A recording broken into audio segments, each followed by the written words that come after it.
le 18 mars, le gouvernement a décidé d'engager des discussions avec Engie pour prolonger de 10 ans, d'où le 4 étiange 3. Le 22 juillet, on apprenait qu'un accord de principe non engageant avait été trouvé sur le cadre des négociations. L'État belge ne sera pas l'exploitant. Une nouvelle société sera créée par le biais de laquelle l'État et Engie partageront risques et bénéfices. Et enfin, les coûts de gestion des déchets et du combustible usé seront étudiés. Sur base de cette étude, un cap et une prime de risque seront définis. Alors, on a déjà débattu de ce cadre de négociation et j'ai eu l'occasion d'exprimer les craintes qui étaient les miennes. Et en commission, le 30 août, vous indiquiez qu'un premier accord contenant des éléments plus concrets, c'était votre expression, allait être conclu, l'accord final étant attendu pour la fin de l'année. Et donc, j'ai quelques questions à vous poser dès lors. Pouvez-vous ou pourrions-nous avoir votre retour sur les négociations en cours avec Engie? Est-ce qu'on pourrait avoir un petit débriefing de la situation actuelle? 2. Le premier accord annoncé le mois passé a-t-il été trouvé? Le cas échéant, est-ce qu'on pourrait savoir en quoi consiste cet accord et sur quel point porte-t-il?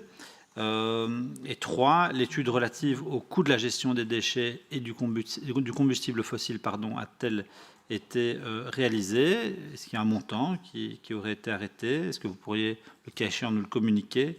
Et enfin, qu'en est-il du risque de voir le coût réel de ces tâches dépasser le montant fixé? Je crois que la question essentielle, c'est celle-là. Merci. 3 points, rapidement. Rappelez d'abord que nous n'avons pas de tabou sur la question, que nos priorités, c'est une énergie abordable en termes de prix et disponible en termes de sécurité d'approvisionnement. Et donc, nous devons pouvoir analyser les possibilités qui s'offrent à nous en fonction de ces priorités, de notre capacité à y répondre. 2, il faut bien reconnaître quand même que nous sommes dans un contexte de négociation qui est difficile, puisque nous négocions avec un partenaire qui, en effet, n'est pas demandeur, n'est pas preneur de cette prolongation. Et donc, en effet, l'État est dans un rapport de force qui est plutôt défavorable. Et il y a une histoire. Hein. L'État s'est un peu mis en difficulté lui-même.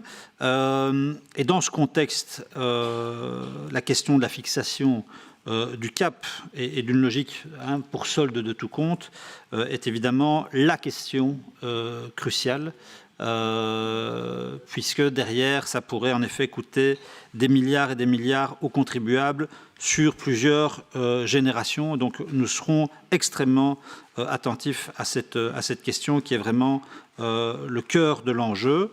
Et troisième remarque, c'est très bien que vous ayez confirmé que la question des surprofits était d'une certaine manière immunisée, qu'elle n'entrait pas dans le périmètre de négociation. C'est positif parce que ça devrait permettre en effet au gouvernement de se prémunir de toute tentative de chantage qui aggraverait ce rapport de force difficile dans lequel l'État se trouve déjà. Voilà, merci.